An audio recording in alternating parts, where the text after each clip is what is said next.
Assalamualaikum warahmatullahi wabarakatuh.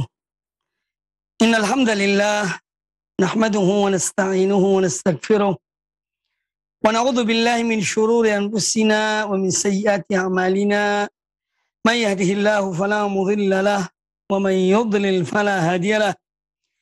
Wa asyhadu an la ilaha illallah wahdahu la syarika lahu wa asyhadu anna Muhammadan abduhu wa rasuluh. Ya ayyuhalladzina amanu taqullaha haqqa tuqatih wa la tamutunna illa wa antum muslimun. Ya ayyuhan nasu taqu rabbakumul ladzi khalaqakum min nafsin wahidah wa khalaqa minha zawjaha wa batha minhuma rijalan katsiran wa nisaa'a wattaqullaha alladzi tasaaluna bihi wal arham innallaha kana 'alaikum raqiba. Ya ayyuhalladzina amanu taqullaha wa qulu qawlan sadida yuslih lakum a'malakum wa yaghfir lakum dhunubakum wa man yuti'illaha wa rasulahu faqad faza fawzan 'azima. Amma ba'd, fa inna ahsanal hadits kitabullah wa khairal huda Muhammadin sallallahu alaihi wa alihi wasallam wa syarrul umuri muhdatsatuha wa kullu muhdatsatin bid'ah wa kullu bid'atin dhalalah wa kullu dhalalatin finnar. Kaum muslimin dan kaum muslimat rahimani wa rahimakumullah, alhamdulillah pada kesempatan yang baik ini kita kembali bertemu dalam pembahasan kitab Riyadhus Shalihin yang mencakup hadis-hadis Nabi sallallahu alaihi wasallam, buah tangan dari Al-Imam Abu Zakaria Yahya bin Sharaf An-Nawawi rahimahullah taala rahmatan wasi'ah. Dan alhamdulillah pada pertemuan kali ini kita telah memasuki bulan yang mulia, bulan Ramadan 1443 Hijriah. Semoga Allah Subhanahu wa taala senantiasa memberikan kepada kita taufik dan hidayahnya, kekuatan dan inayahnya agar kita mampu untuk meningkatkan amal-amal ibadah kita di bulan yang mulia ini, dan lebih dari itu adalah semoga Allah menerima amal-amal ibadah kita semuanya, amin ya rabbal alamin. Pembahasan kita pada kesempatan yang baik ini masih pada bab fadli qiyamil lail, bab tentang keutamaan salat di malam hari atau qiyamul lail, yang mana pada bulan Ramadan kita dianjurkan untuk melaksanakan qiyam Ramadan atau salat tarawih yang sering atau yang dilakukan oleh kaum muslimin di malam-malam hari bulan Ramadan.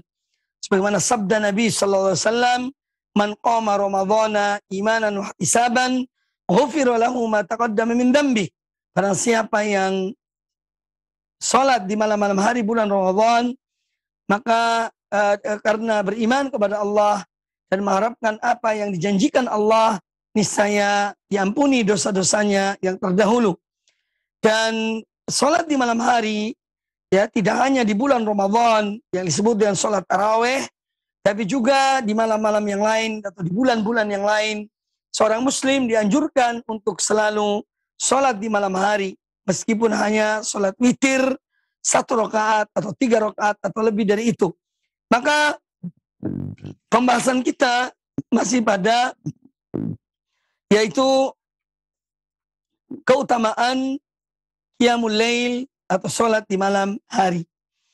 Dan pembahasan kita insyaallah taala tentang hadis Aisyah Ummul Mukminin radhiyallahu taala anha. Qala al-Imam An-Nawawi rahimahullah, Al-Imam An-Nawawi rahimahullah berkata, wa anha, dan juga dari beliau Aisyah Ummul Mukminin, qalat, beliau berkata, ma kana Rasulullah sallallahu alaihi wasallam yazidu fi Ramadana wala fi ghairihi ala 11 raqatan. Bahwa Rasulullah SAW tidak pernah menambah, baik di bulan Ramadan ataupun di luar bulan Ramadan, beliau tidak menambah salatnya lebih dari 11 rakaat. Yusalli arba'an fala tas'al an husnihinna wa tulihinna. Beliau salat 4 rakaat, jangan kamu tanya tentang bagusnya salat beliau dan panjangnya salat beliau.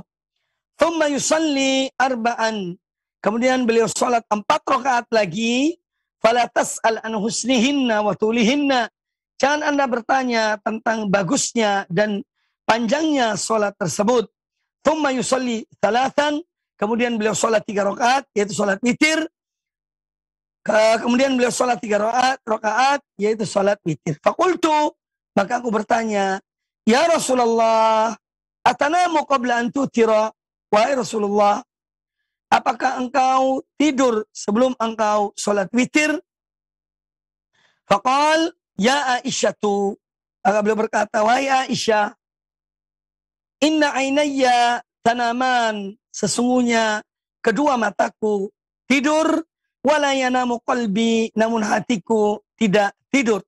Hadis ini muttafaqun alaih, dikeluarkan oleh Imam Bukhari dan Imam Muslim di dalam Sahih Bukhari dan Sahih Muslim. Ma'asyiral muslimin, para pendengar dan para pemirsa, semoga senantiasa dirahmati Allah Subhanahu wa taala.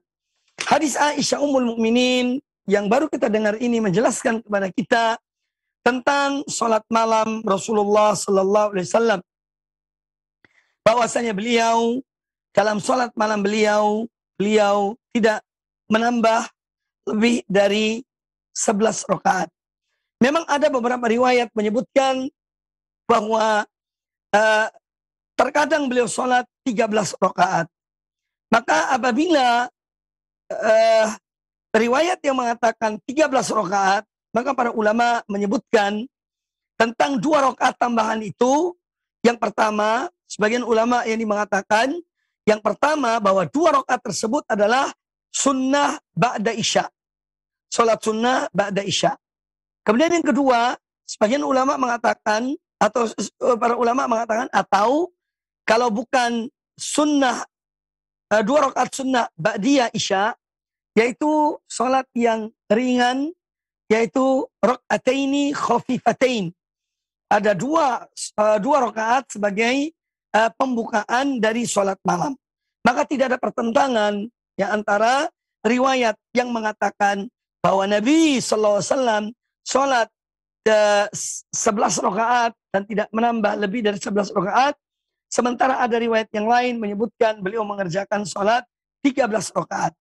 Kalau yang 13 rakaat, sebagaimana saya jelaskan tadi, bahwa para ulama menyebutkan yaitu sholat ba'diyah isya atau sholat raka'ataini khafifataini, 2 rakaat yang ringan sebagai pembukaan dari sholat malam beliau. Dan memang kita dianjurkan ketika sholat di malam hari, baik di Ramadan ataupun di luar Ramadan, dianjurkan untuk sholat 2 rakaat khafifatain, 2 rakaat yang ringan. Namun di sini ada sebuah permasalahan, apakah sholat tersebut itu berjamaah atau tidak. Maka para ulama menyebutkan bahwa sholat yang 2 rakaat itu memang tidak secara berjamaah. Meskipun mungkin ada sebagian kaum muslimin yang mengerjakannya secara berjamaah, itu adalah ijtihad mereka. Wallahu ta'ala a'lam. Nah, hadis Aisyah Ummul Mukminin radhiyallahu anha ini menyebutkan bahwa An-Nabi alaihi salatu wasallam sholat 11 rakaat. Dengan cara 4 rakaat, kemudian 3 rakaat. Asy-Syaikh Al-Albani rahmatullah alaih, beliau mempunyai kitab namanya Qiyam Ramadan. Ini sholat malam di bulan Ramadan. Beliau membawakan sejumlah riwayat tentang kaifiyah. Bagaimana sholat seorang muslim, yakni di malam-malam hari bulan Ramadan. Meskipun itu tidak khusus di bulan Ramadan, yaitu bisa juga dilakukan di luar Ramadan. Di antara yang disebutkan adalah 4 rakaat, 3 rakaat. Ya. Kemudian yang kedua, beliau menyebutkan 2 rakaat salam, 2 rakaat salam, 2 rakaat salam, 2 rakaat salam, 2 rakaat salam, kemudian 1 rakaat. Kemudian 1 rakaat. Jadi dengan 2 rakaat salam, 2 rakaat salam. Dan ini wallahu a'lam lebih afdal dari yang 4-4-3. Mengapa demikian? Karena berdasarkan hadis Nabi SAW, dari hadis Abdullah bin Umar radhiyallahu anhuma, salatul laili mathna mathna. Ya, bahkan ada riwayat yang menyebutkan salatul laili wan nahar mathna mathna. Bahwa salat di malam hari, yakni salat sunnah yang dikerjakan di malam hari ataupun di siang hari itu 2 rakaat, 2 rakaat. Ini menunjukkan keutamaannya atau lebih utama dari yang menyambung 4 rakaat. Ya. Karena sholat 2 rakaat, 2 rakaat itu ada pekerjaan-pekerjaan tambahan. Jadi amalan-amalan yang lebih banyak jika dibandingkan dengan 4 rakaat sekaligus. Oleh karena itu kita dianjurkan atau untuk mengerjakan 2 rakaat salam, 2 rakaat salam, 2 rakaat salam dan seterusnya. Sholatul laili masna masna. Sholat di malam hari itu 2 rakaat salam, 2 rakaat salam dan seterusnya.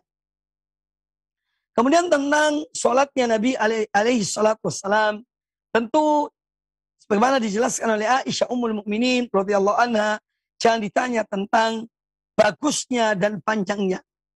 Maka ijtihad sebagian ulama dalam masalah ini, ya, sebagaimana disebutkan oleh Ibnu Taimiyah rahmatullah alaih, ya, dalam Majmu' Fatawa, beliau menyebutkan bahwa para ulama dalam masalah sholat di bulan Ramadan ini ada yang mengambil cara yakni 4 rakaat dengan 11 rakaat.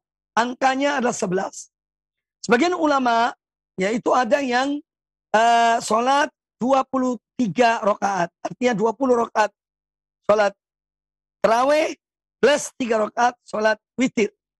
Yaitu apabila dilihat dari 2 sholat ini yang 11 rakaat dan yang 23 rakaat, maka beliau mengatakan bahwa yang sholat 11 rakaat itu, ya ini bacaannya diperpanjang, ya, sholatnya dengan dipanjangkan, sujudnya dipanjangkan, rukuknya dipanjangkan, iktidalnya, sehingga jumlahnya adalah 11 rakaat karena ada perpanjangan dalam membaca Al-Quran, dalam ruku, dalam sujud, dalam iktidal dan seterusnya. Nah, sebagian ulama memilih memperbanyak jumlah rakaat dengan bacaannya yang lebih ringan. Ya, maka sebagian ulama memilih 23 rakaat itu dengan memperbanyak bacaan atau memperbanyak jumlah rakaat. Ya, dan ada yang lebih dari itu yaitu 43 rakaat atau 30 lebih rakaat, yaitu dari mazhab Imam Malik rahimahullah taala. Mereka memperbanyak jumlah rakaat dan bacaan-bacaan yang lebih ringkas. Nah, intinya ini adalah masalah-masalah ijtihadiyah di antara ulama, dan seandainya seorang memilih 11 rakaat, maka biarkan mereka memilih 11 rakaat, tidak perlu dikomentari, tidak perlu dicela, karena ini adalah amal yang dilakukan oleh Nabi alaihissalam.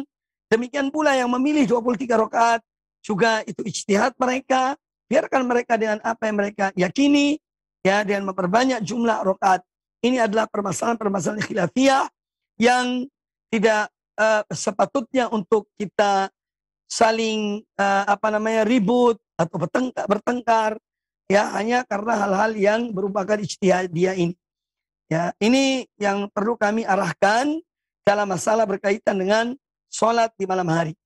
Jadi yang disebutkan oleh para ulama bahwa apabila kurang dari 11 rakaat, itu tidak ada khilaf di antara ulama.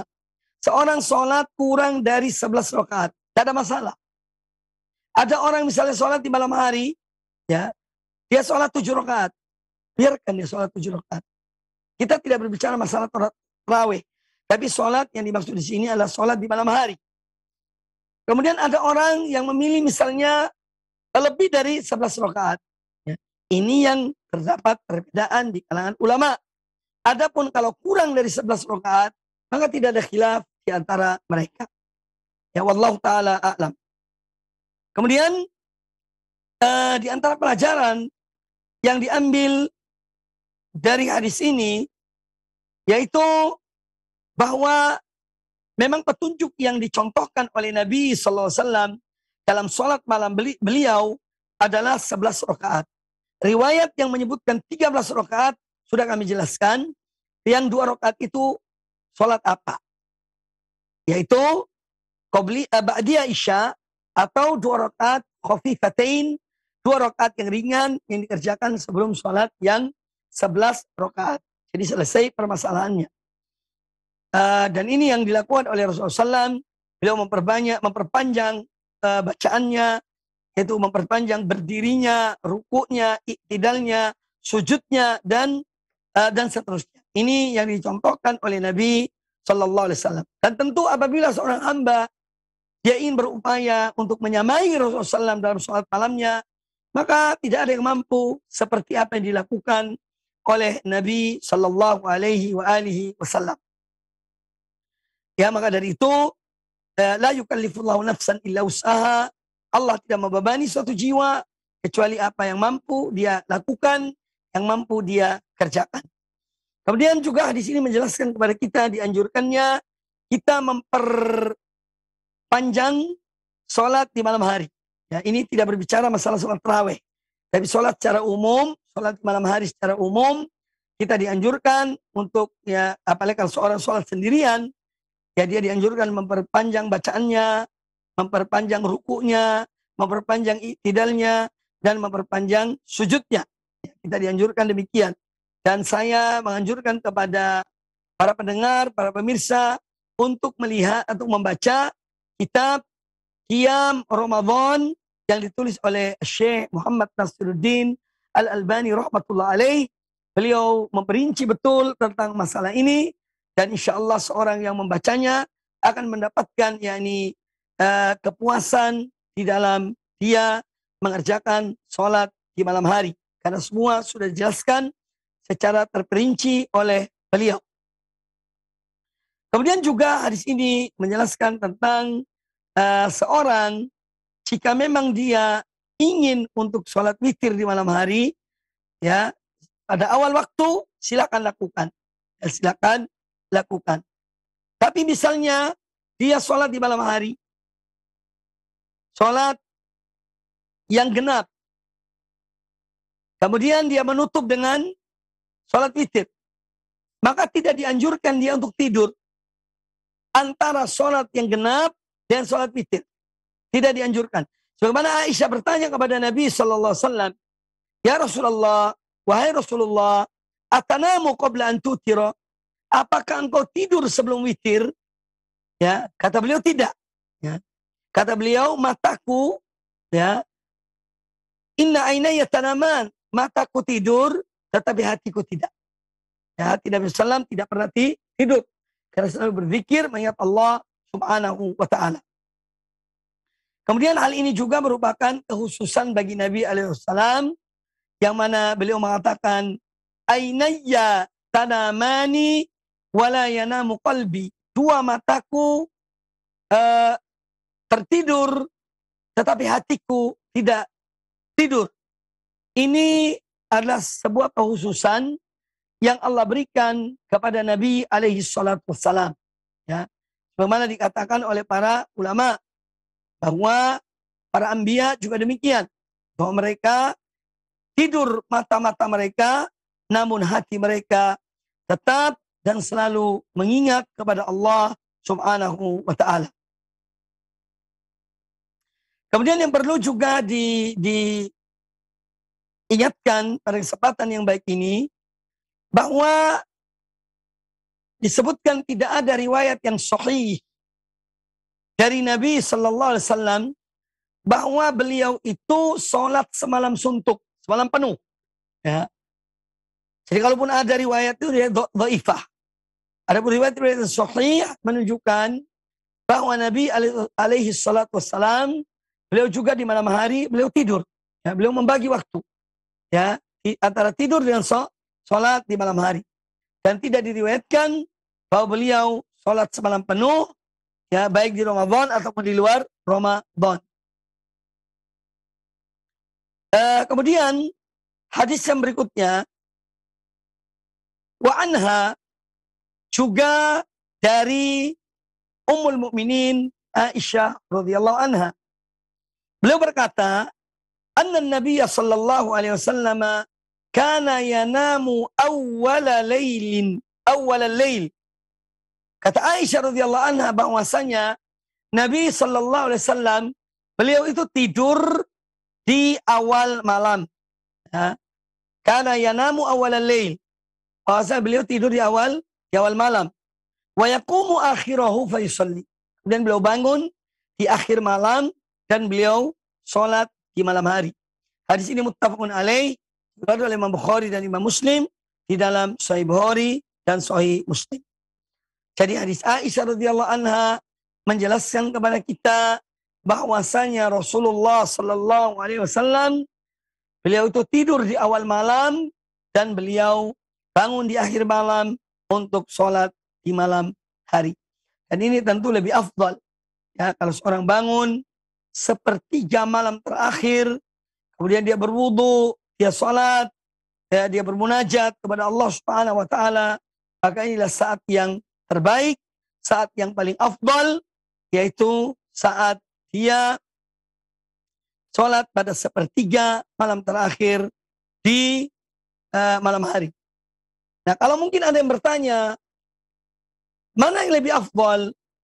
Sholat tarawih misalnya di bulan Ramadan, apa diakhirkan atau di awal waktu setelah sholat isya? Maka wallahu a'lam, yaitu bahwa apabila diakhirkan ini juga akan menyulitkan kaum muslimin. Sementara inna dina yusrun, sabda Nabi SAW bahwa agama ini adalah agama yang mudah. Maka untuk mempermudah kaum muslimin, oleh karena itu sholat-sholat tarawih itu kebanyakan dilakukan pada awal waktu, yaitu setelah sholat isya. Langsung sholat tarawih, kemudian kaum muslimin pulang ke rumah mereka masing-masing, ya, dan ini lebih meringankan kaum muslimin. Ya, adapun misalnya sekelompok orang di satu masjid, mereka sepakat, misalnya, ya, di satu kampung misalnya, bahwa mereka mengakhirkan sholat di malam hari, sholat tarawih. Misalnya mereka sepakat, sholat tarawih itu di jam 2 malam. Itu terserah mereka. Ya, kalau ada yang memang menyepakati demikian. Tapi pada umumnya kaum muslimin, ya, hampir di seluruh dunia, kita melihat bahwa mereka sholat di awal waktu. Ini dalam rangka yang meringankan kaum muslimin untuk ikut menghidupkan sunnah sholat tarawih di bulan Ramadan. Hadis yang baru kita dengar, hadis Aisyah radhiyallahu anha, bahwa Nabi SAW beliau tidur di awal malam dan beliau bangun di akhir malam untuk mengerjakan sholat malam hari, memberikan pelajaran kepada kita tentang keutamaan sholat di akhir malam. Bahwa sholat di akhir malam lebih afdal daripada sholat di awal malam. Ya. Ini yang dipilih oleh Nabi Sallallahu Alaihi Wasallam. Kemudian sholat di akhir malam juga, ya, ini bahwa doa seorang hamba, ya, yang sangat diharapkan dikabulkan oleh Allah Azza wa Jalla. Ya, yang sangat diharapkan dikabulkan oleh Allah Subhanahu wa Ta'ala, apalagi kalau dia sholat di 1/3 malam terakhir, sepertiga malam terakhir dia sholat, ya, karena akidah Ahlussunnah wal Jamaah, akidah Al-Quran dan Sunnah Nabi SAW menyebutkan bahwa Allah turun pada sepertiga ke langit dunia pada sepertiga malam terakhir, dan Allah bertanya, siapa di antara hamba-hambaku yang mereka memohon, ya, aku berikan kepada mereka apa yang mereka pinta, dan siapa di antara mereka yang berdoa, aku menjawab doa mereka, dan siapa di antara mereka yang memohon ampunan, maka aku mengampuni mereka.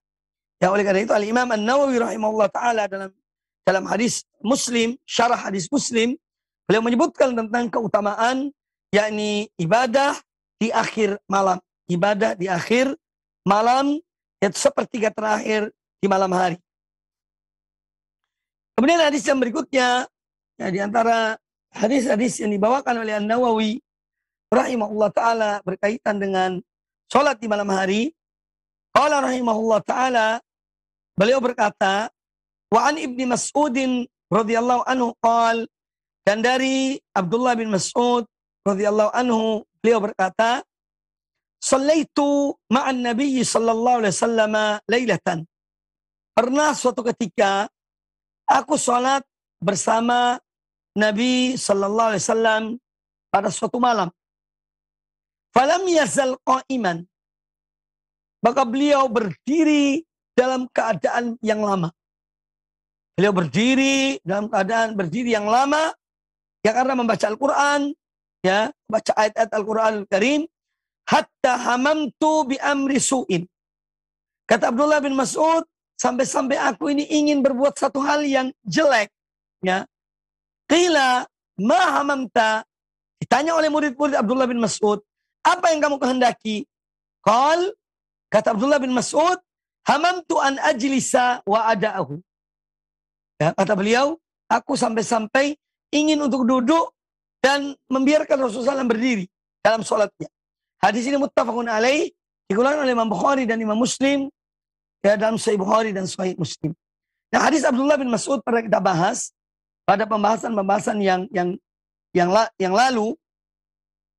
Ini menjelaskan kepada kita, ya, di antara pelajaran yang diambil dari hadis ini, dari apa yang diceritakan oleh Abdullah bin Mas'ud, bahwa seseorang ketika melihat ada orang yang sholat di malam hari, maka dia boleh kemudian menjadi makmum dari orang yang sedang sholat itu. Walaupun tanpa perencanaan, tanpa mereka itu bersepakat. Seorang misalnya datang ke masjid jam 3 malam. Ya. Kemudian dia lihat ada seseorang sholat di situ. Lalu dia berdiri di belakang orang itu menjadi makmum. Atau di samping orang tersebut. Ini hal yang dibolehkan. Hal yang dibolehkan. Ya. Kemudian yang kedua, yang juga diambil dari hadis ini, yaitu hadis ini menjelaskan kepada kita tentang keutamaan Abdullah bin Mas'ud radhiyallahu anhu. Siapa yang tidak mengenal seorang sahabat yang bernama Abdullah bin Mas'ud radhiyallahu anhu. Seorang sahabat yang mulia, seorang sahabat yang sangat berilmu radhiyallahu taala anhu. Nah, apa di antara keutamaan Abdullah bin Mas'ud? Yang pertama, beliau adalah orang yang selalu memantau apa yang dilakukan oleh Rasulullah SAW untuk beliau ikuti. Agar beliau jadikan Nabi SAW sebagai qudwah, sebagai contoh. Ya.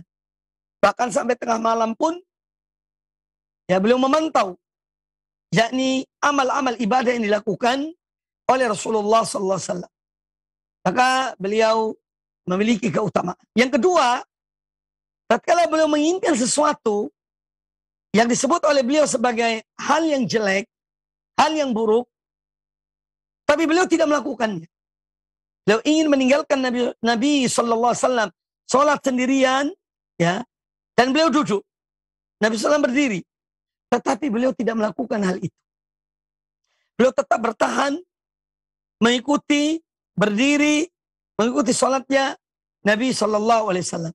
Nah, ini menunjukkan keutamaan Abdullah bin Mas'ud, ya, secara khusus, dan juga para sahabat lainnya yang banyak mereka mengikuti Rasulullah Sallallahu Alaihi Wasallam. Kemudian hadis yang berikutnya. Hadis yang berikutnya. Qala al-Imam An-Nawawi rahimahullah ta'ala. Wa an Hudzaifah, yani Hudzaifah ibn al-Yaman radhiyallahu anhu, beliau berkata, "Shallaitu ma'an Nabi sallallahu alaihi wasallam dzata lailatin." Kata Hudzaifah ibn al-Yaman, pernah pada suatu malam aku sholat bersama Nabi sallallahu alaihi wasallam. Faftataha al-Baqarah. Maka beliau setelah membaca Al-Fatihah, beliau memulai membaca surat Al-Baqarah. Ya. Surat Al-Baqarah itu ada berapa? Berapa ayat? 286 ayat. Faftataha Al-Baqarah. Maka beliau memulai setelah Al-Fatihah membaca surat Al-Baqarah. Fakultu yarka'u indal mi'ah. Maka dalam benak Hudzaifah ibn al-Yaman, kata beliau, bahwa Nabi alaihissalam akan ruku setelah membaca 100 ayat. Ini dalam benak beliau. Hudzaifah. Thumma madha. Kemudian setelah sampai 100 ayat, ternyata Nabi SAW melanjutkan ayat-ayat yang berikutnya. Thumma madha. Faqultu yusalli biha fi raq'atin. Kata Hudzaifah ibn al-Yaman, Oh, berarti Rasulullah SAW ini akan menyelesaikan satu surat itu.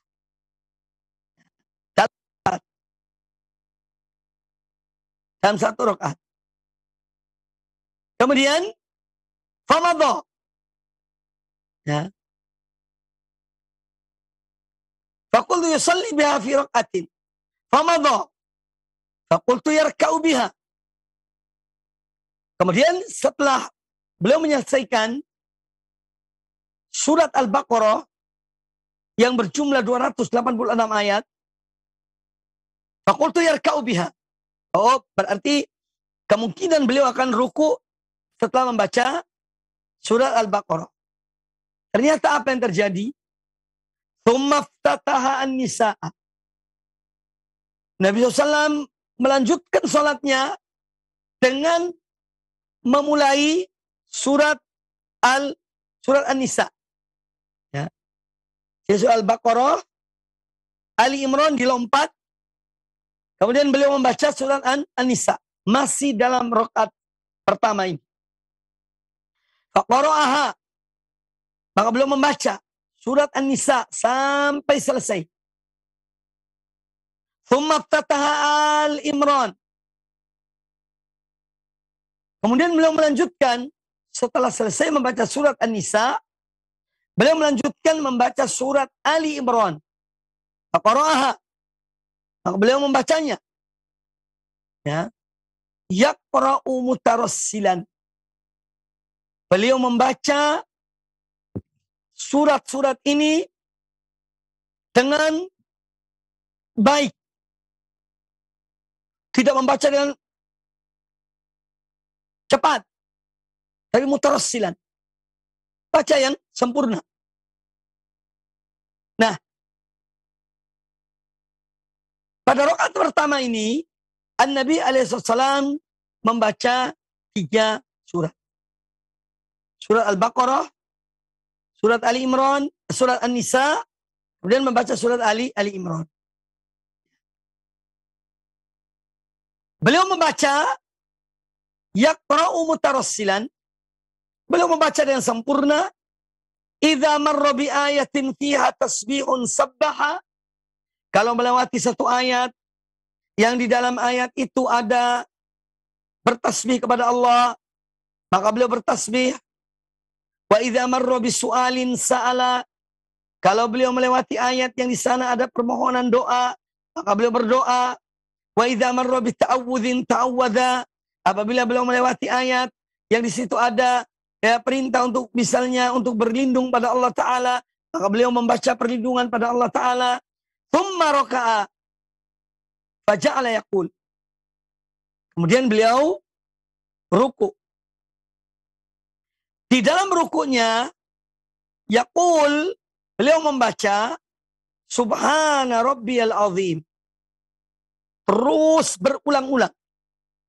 Subhana Rabbiyal Azim. Fakana ruku'uhu nahwan min qiyamihi. Rukunya itu, rukunya beliau sallallahu alaihi wasallam itu mendekati lama berdirinya. Jadi lamanya ruku Nabi SAW mendekati lama berdirinya. Kita bisa bayangkan. Beliau berdiri membaca 3 surat. Setelah Al-Fatihah, Al-Baqarah, An-Nisa, dan Ali Imran. Kemudian beliau ruku. Rukunya diperpanjang, mendekati panjang berdirinya. Ya. Tsumma qala. Kemudian beliau mengucapkan Sami Allahu liman hamidah. Lalu beliau bangkit dari rukunya dan membaca Sami Allahu liman hamidah. Rabbana lakal hamdu. Tsumma qama tawilan. Beliau kemudian berdiri lagi. Yaitu i'tidal. Ketika i'tidal beliau berdiri dengan berdiri yang panjang. Qoriban mimma raka'a. Mendekati panjang rukunya. Mendekati panjang rukunya. Ini i'tidal. Beliau memperpanjang i'tidal. Apa yang dibaca ketika i'tidal? Beliau hanya berulang-ulang mengucapkan Rabbana lakal hamdu, Rabbana lakal hamdu, Rabbana lakal hamdu. Dalam riwayat yang lain, li rabbil hamdu, li rabbil hamdu, li rabbil hamdu. Itu yang dibaca berulang-ulang oleh Nabi SAW ketika beliau i'tidal. Beliau berulang-ulang membaca itu. Ya, thumma qama tawilan qariban bima raka. Thumma sajada. Setelah i'tidal dalam waktu yang cukup panjang, kemudian beliau sujud. Faqal, lalu beliau berkata, dalam sujudnya beliau mengucapkan Subhana rabbiyal a'la, Subhana rabbiyal a'la, terus menerus. Ya. Fakana sujuduhu qariban min qiyamihi. Panjang sujudnya itu mendekati panjang berdiri beliau ketika i'tidal. Jadi panjangnya beliau sujud mendekati berdiri beliau ketika i'tidal, ketika bangkit dari ruku. Ya. Hadis ini di Sahih riwayat Imam Muslim di dalam Sahih. Para pemirsa dan para pendengar televisi dan radio Roja dimanapun Anda berada, semoga dirahmati Allah Subhanahu wa Ta'ala. Apabila kita melihat atau mendengar apa yang telah kita dengar secara sesama tentang sholatnya Nabi SAW, ya bahwa beliau memang seorang yang sangat taat kepada Allah Ta'ala, seorang yang sangat bersyukur kepada Allah Subhanahu wa Ta'ala, dan beliau seorang yang sangat kuat di dalam beribadah kepada Allah Azza wa Jalla. Hidupnya adalah ibadah. Salah satu ibadah yang beliau lakukan adalah sholat malam sepanjang yang kita dengar dari Hudzaifah ini. Hadis ini jadi penjelasan Hudzaifah tentang sholatnya Nabi Sallallahu Alaihi Wasallam. Ini menunjukkan ya, tentang keutamaan Hudzaifah. Yang mana beliau ini tekun, yakni mengikuti sholatnya Nabi Sallallahu Alaihi Wasallam. Karena dalam hadis ini beliau menyebutkan, "Shallaitu ma'an Nabi." Aku sholat bersama Nabi. Nah ini juga sebagaimana yang saya sebutkan pada hadis yang sebelumnya, bahwa apabila seorang melihat ada saudara yang sedang sholat di masjid misalnya, di malam hari, dia boleh menjadi makmum. Tanpa sepengetahuan atau dengan sepengetahuan orang yang sholat tersebut. Nah, Hudzaifah bin Yaman radhiyallahu anhu, beliau ini mengikuti sholatnya Nabi alaihi salatu wassalam. Ya. Dan hadis ini menjelaskan kepada kita tentang bagaimana kuatnya Nabi alaihi salatu wassalam dalam sholat di malam hari. Bahkan ada riwayat yang sahih menyebutkan bahwa Nabi Sallallahu Alaihi Wasallam pernah sholat di malam hari dalam kondisi kurang sehat. Beliau dalam keadaan sakit. Beliau sholat di malam hari dan membaca As-Sab'ut Tiwal, 7 surat yang terpanjang dalam Al-Quran. Surat Al-Baqarah, surat Ali Imran, surat An-Nisa, surat Al-Ma'idah, surat Al-An'am, surat Al-A'raf, surat Al-A'raf, kemudian surat At-Taubah, As-Sab'ut Tiwal, 7 surat yang paling panjang. Apabila kita jumlah ayat-ayatnya lebih dari 1000 ayat. Itu dilaksanakan oleh Rasulullah SAW. Nah, ini menunjukkan bagaimana beliau sebagai seorang hamba Allah dan Rasulullah Allah yang sangat taat dan banyak beribadah kepada Allah Subhanahu wa Ta'ala. Kalau kita tidak mungkin mampu seperti apa yang dilakukan oleh beliau alaihi salatu wassalam. Nah, pelajaran yang ketiga yang diambil dari hadis ini, bahwa di dalam seorang sholat di malam hari, ya, jika dia sholat sendirian, silahkan dia perpanjang sholat.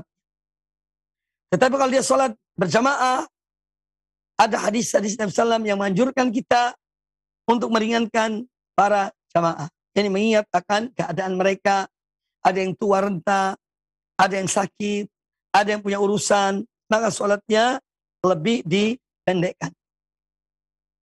Kemudian hadis ini menjelaskan kepada kita tentang bolehnya seorang membaca surat itu dengan tidak berurutan. Kami sering mendengar pertanyaan, Ustadz ketika sholat, ya ini sholat-sholat yang biasa, sholat wajib atau sholat sunnah, bolehkah seorang itu membaca surat tidak berurutan? Misalnya membaca surat Al-A'la, Sabbihasma rabbikal a'la, kemudian itu pada rakaat yang pertama. Pada rakaat yang kedua membaca surat At-Tariq. Boleh apa tidak? Jawabannya boleh. Jawabannya boleh. Mana dasarnya? Di antara dalilnya hadis ini. Bahwa Nabi SAW ketika sholat beliau membaca pertama surat setelah Al-Fatihah, beliau membaca surat Al-Baqarah. Kemudian beliau lompat ke surat An-Nisa. Baru beliau kembali kepada surat Ali Imran. Nah ini menunjukkan bolehnya seorang sholat, ya dia tidak meskipun tidak berurutan, urutan surat itu tidak mengapa, ya. Jadi tidak mengapa. Meskipun memang amalan-amalan Nabi SAW itu, sholat-sholat beliau lebih banyak secara berurutan. Namun kalau ditanya, ya bolehkah seorang ketika sholat dia membaca surat dengan tidak berurutan, ya, maka ini hal yang dibolehkan. Kemudian hadis ini menjelaskan kepada kita tentang bacaan dalam memperpanjang ruku itu cukup dengan memperbanyak membaca Subhana Rabbiyal Azim, Subhana Rabbiyal Azim, Subhana Rabbiyal Azim, dan seterusnya. Kemudian memperpanjang i'tidal dan membaca Rabbana lakal hamdu, Rabbana lakal hamdu, Rabbana lakal hamdu, dan seterusnya. Diperbanyak.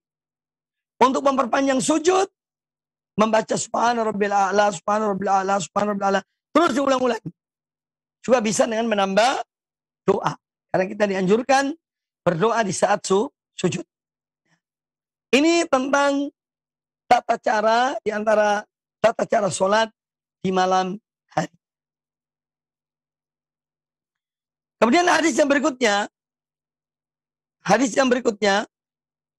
wa an Jabir radhiyallahu anhu qala, dan dari Jabir bin Abdullah radhiyallahu anhu qala, beliau berkata, su'ila Rasulullah sallallahu alaihi wasallam ayyus salati afdalu. Pernah Rasulullah sallallahu alaihi wasallam ditanya, salat apakah yang paling afdal? Kata beliau sallallahu alaihi wasallam, tulul qunut. Salat yang paling afdal itu adalah tulul qunut. Apa ini maksud dan al-qunut? Al-qunut yaitu al-qiyam. Ya. Jadi salat yang paling afdal itu yang dipanjangkan berdirinya. Ya. Jadi ketika berdiri dipanjangkan, artinya dengan membaca surat-surat Al-Qur'anul Karim. Ya. Membaca surat-surat Al-Qur'anul Karim. Ya. Jadi salat yang paling afdal ketika seorang berdiri, ya, ini salat, apalagi salat di malam hari, ketika dia salat sendirian, dia perbanyak membaca ayat-ayat Al-Qur'anul Karim setelah membaca Al-Fatihah. Ya. Dan seorang boleh ketika dia sholat, ya, apalagi sholat sendirian, boleh dia membawa mushaf Al-Quran. Ya, boleh membaca dari Al-Quranul Karim. Ya, misalnya seorang punya target, dia ingin sholat, misalnya 1 malam setengah juz, tidak ada masalah, boleh-boleh saja. Tapi dia membaca, maka tidak mengapa. Jadi sholat di malam hari dengan membaca Al-Quran, memegang mushaf, ini hal yang tidak dilarang, hal yang dibolehkan. Ya. Juga termasuk ketika sholat berjamaah, sholat tarawih, ya, sholat sunnah, qiyamul lail, ya, karena diriwayatkan oleh Al-Imam Al-Bukhari bahwa Aisyah Ummul Mukminin ketika sholat di malam-malam bulan Ramadan, beliau membaca dari mushaf.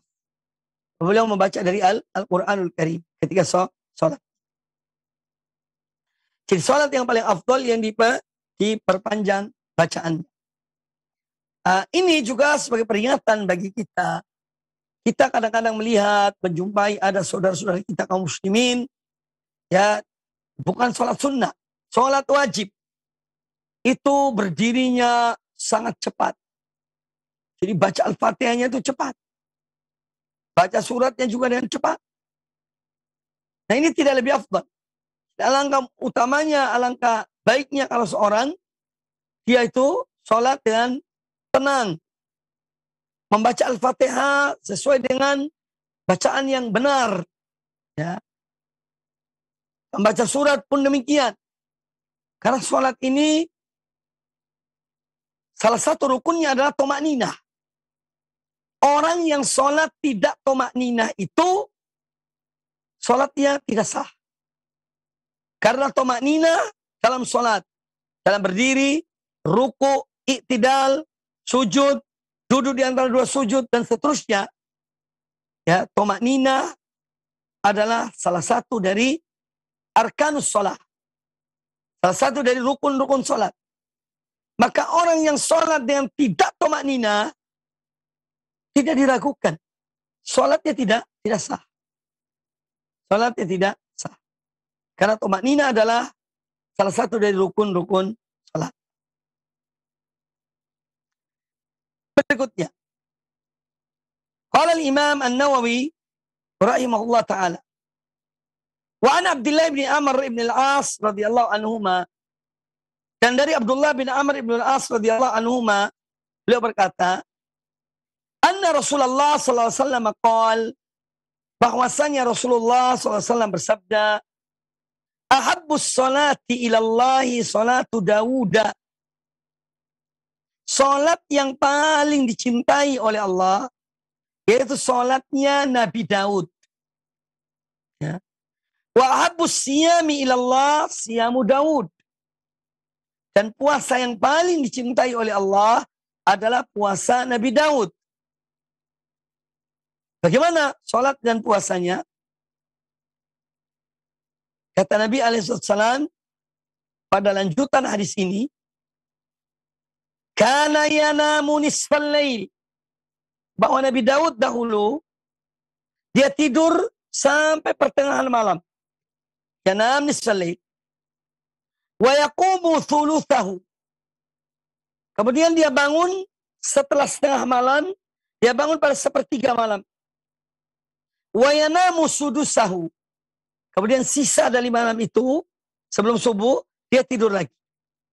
Jadi, tidur, sholat, tidur. Sampai terbitnya fajar. Tidur yang terakhir sampai terbit fajar, bangun. Jadi tidur, kemudian sholat, kemudian tidur. Kemudian tentang puasa beliau, puasa Nabi Daud, wa yasumu yauman wa yuftiru yauman.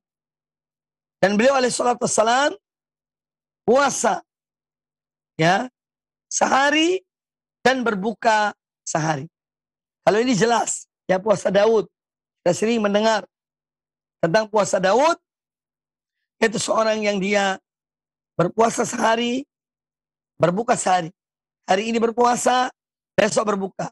Lusa berpuasa, berikutnya berbuka, dan seterusnya. Ini puasa Daud. Nah, dari apa yang disebutkan oleh Nabi SAW ini, tentang sholat yang paling dicintai Allah, puasa yang paling dicintai Allah, ini menunjukkan bahwa para Nabi itu, mereka ya mencermati perbuatan, amalan, ibadah Nabi-Nabi yang sebelumnya. Ya. Dan mereka mengikuti. Ya. Jadi para Nabi alaihi wassalatu wassalam, ya mereka mencermati bagaimana sholatnya para Nabi sebelumnya.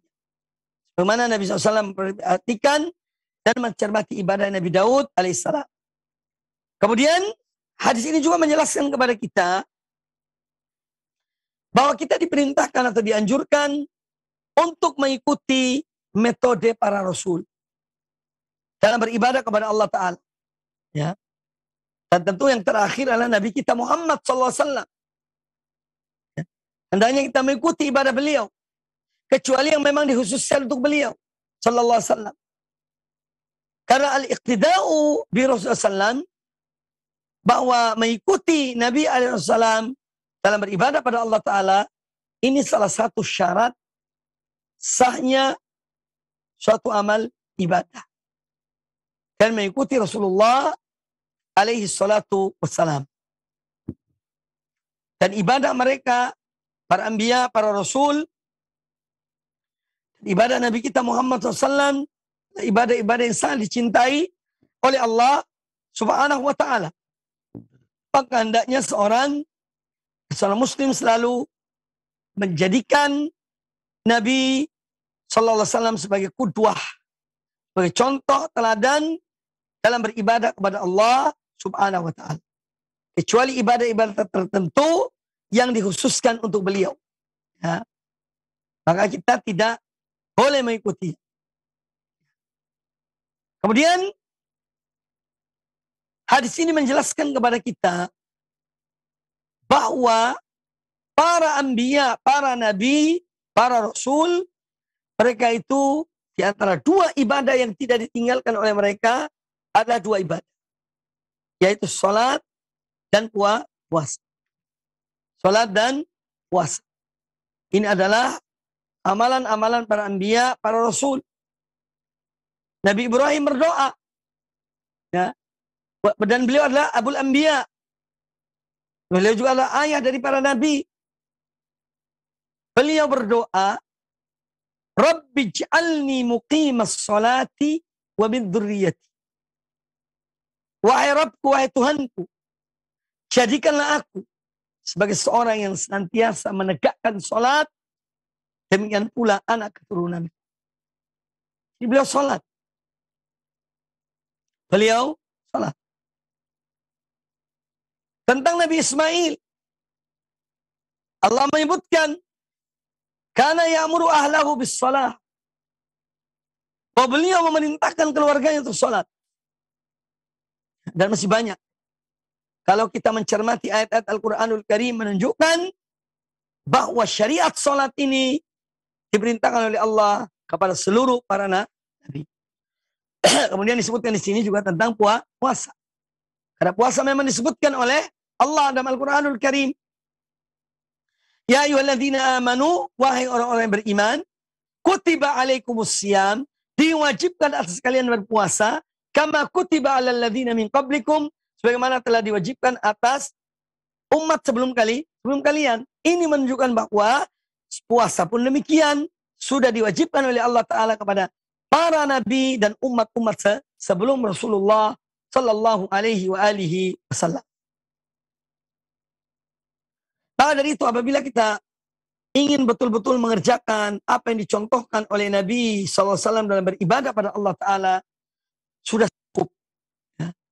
Banyak amal-amal ibadah yang dicontohkan oleh Nabi SAW, sehingga kita ini tidak perlu lagi memproduksi amal baru. Ya. Sudah cukup. Apa yang diajarkan, yang dicontohkan oleh Nabi SAW sudah cukup bagi umat ini. Tidak usah lagi memproduksi ibadah-ibadah yang baru dalam agama ini. Ya. Kita tidak memerlukannya. Kita ingin dimuliakan oleh Allah, ingin dicintai oleh Allah, ikuti Rasulullah SAW. Ya. Qul in kuntum tuhibbunallaha fattabi'uni yuhibbukumullah wa yaghfir lakum dzunubakum. Katakanlah wahai Muhammad, in kuntum tuhibbunallah, jika kalian cinta kepada Allah, fattabi'uni, maka ikutilah aku. Ikutilah Muhammad sallallahu alaihi wasallam. Ya. Niscaya apa? Yuhibbukumullah. Niscaya Allah akan mencintai kalian. Wa yaghfir lakum dzunubakum, dan akan mengampuni dosa-dosa kalian. Maka agama Allah ini sudah sempurna. Apa yang dicontohkan oleh Rasulullah SAW sudah sempurna. Tidak usah menambah agama ini dan ibadah-ibadah yang baru, produk-produk baru buatan manusia. Ya, tapi hendaknya kita kembali kepada contoh dari Rasulullah sallallahu alaihi wasallam. Fa inna khairul huda huda Muhammadin sallallahu alaihi wasallam, karena sesungguhnya sebaik-baik petunjuk adalah petunjuk Muhammad Sallallahu Alaihi Wasallam. Maka yang terpenting bagi kita adalah mempelajari tentang ibadah Rasulullah SAW. Sholatnya, puasanya, zakatnya, akhlaknya, moralnya, silaturahminya, dan seterusnya. Untuk kita amalkan. Kita terapkan dalam kehidupan kita ini. Ya. Itu yang terbaik. Dan itu menjadi kewajiban setiap muslim. Mempelajari tentang ibadah Nabi alaihissalam dan semua hal yang berkaitan dengan beliau alaihi salatu wassalam. Kemudian kita jadikan beliau sebagai contoh. Islam ini agama yang ringan, agama yang mudah. Islam tidak membebani kita hal-hal yang sulit. Ya. Islam tidak membebani kita zikir-zikir yang berjumlah ribuan atau puluhan ribu. Ya. Yang akan menyulitkan seorang hamba. Tidak. Ya. Angka-angka dalam berzikir sangat ringan. Yang disyariatkan oleh Allah dan Rasul Sallallahu Alaihi Wasallam. Maka jangan kita buat bilangan-bilangan baru. Yang memayahkan orang lain. Yang menyulitkan umat. Membaca satu riwayat, satu bacaan. Selama ribuan kali. Ya. Inna dina yusrun. Sesungguhnya agama Allah ini mau mudah. Jangan dipersulit. Seandainya seorang hamba. Dia beriman kepada Allah dan Rasulnya. Dan apa-apa yang menjadi kewajiban bagi dia beriman. Untuk dia mengimaninya, kemudian dia beriman. Lalu dia mengerjakan sholat 5 waktu. Puasa di bulan Ramadan. Dia mengeluarkan zakat. Dia menunaikan ibadah haji. Maka itu sudah cukup jaminan baginya masuk surga. Ya. Maka jangan persulit umat ya dengan amalan-amalan yang tidak dicontohkan oleh Rasulullah SAW. Seandainya seorang mukmin sholat 5 waktu, dia tidak menyekutukan Allah dengan sesuatu, dia puasa di bulan Ramadan, dia menunaikan zakat, jika mampu dia mengerjakan ibadah haji, maka sudah cukup baginya jaminan masuk surga Allah Subhanahu wa taala. Sekarang kita ini diembel-embeli dengan macam-macam. Ya. Hal-hal yang sulit. Hal-hal yang ruwet kadang-kadang diajarkan kepada umat. Kadang-kadang diajarkan kepada anak-anak kecil. Ya. Diajarkan akidah-akidah yang tinggi. Subhanallah. Ajari umat yang ringan. Ya. Jangan memberatkan umat ini. Inna dina yusrun. Sungguh agama ini adalah mudah. Jangan dipersulit. Tapi jangan menggampangkan agama Allah. Jangan meremehkan agama Allah. Ya. Ma'asyiral muslimin rahimani wa rahimakumullah. Demikian kajian kita pada kesempatan yang baik ini. Semoga apa yang disampaikan bermanfaat bagi kita semuanya. Yang mungkin masih ada waktu untuk tanya jawab. Kurang lebih 10 menit. Silakan kami kembalikan kepada pembawa acara. Jazakumullah khairan. Wallahu ta'ala a'lam. Wa jazakallahu khairan kami sampaikan kepada Al-Ustaz Mubarak Bamu'alim LCMHI Hafizahullahu Ta'ala yang telah memberikan nasihat kepada kita dari pembahasan kitab Riyadus Shalihin karya Al-Imam An-Nawawi Rahimahullahu Ta'ala. Saudaraku seiman dan seakidah, kami undang Anda untuk bertanya jawab. Baik, pertanyaan pertama Ustaz kami akan angkat dari hamba Allah di Jakarta. Ingin bertanya, Ustaz, misalkan seseorang tidur malam hanya 1 jam, lalu dia bangun dan sholat. Apakah ini bisa disebut sholat tahajud juga Ustaz? Mohon penjelasannya. Pertanyaan beliau tentang seorang yang misalnya dia tidur hanya 1 jam. Kemudian dia bangun dan dia sholat di malam hari. Apakah dikatakan tahajud? Jawabannya iya. Jadi sholat tahajud itu dinamakan tahajud, yaitu sholat yang dilakukan sesudah tidur. Ya. Meskipun mungkin dia tidur hanya 1 jam, kemudian dia bangun, berwudu, kemudian dia sholat, maka itu sholat tahajud. Ya. Adapun sholat sebelum tidur, misalnya setelah sholat isya, langsung seorang sholat witir, ya, maka ini bukan tahajud namanya. Atau dia menambah dengan sholat beberapa rakaat, ya bukan tahajud namanya.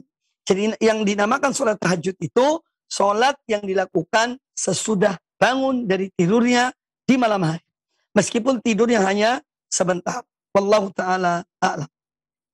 Jazakallahu khairan Ustadz atas penjelasannya, dan masih berlanjut kepada pertanyaan melalui pesan WhatsApp Ustadz dari hamba Allah di Sumatera ingin bertanya, Ustadz, seseorang yang bangun malam mendekati azan subuh kurang lebih sekitar 30 menit Ustadz. Mana yang lebih utama baginya? Sholat malam dengan memperbanyak rokaat dengan memendekkan surat, atau cukup 2 rakaat dengan memperpanjang bacaan suratnya? Mohon penjelasannya Ustaz. Baik, dalam hal ini sebetulnya ada keleluasaan. Ya, ada keleluasaan. Artinya dia boleh memilih. Dia mungkin menambah misalnya sholatnya kalau kurang lebih 25 menit atau 30 menit, ya mungkin dia bisa sholat sampai misalnya 6 rakaat tambah 1 rakaat, ya, dengan baca surat-surat yang pendek, ya.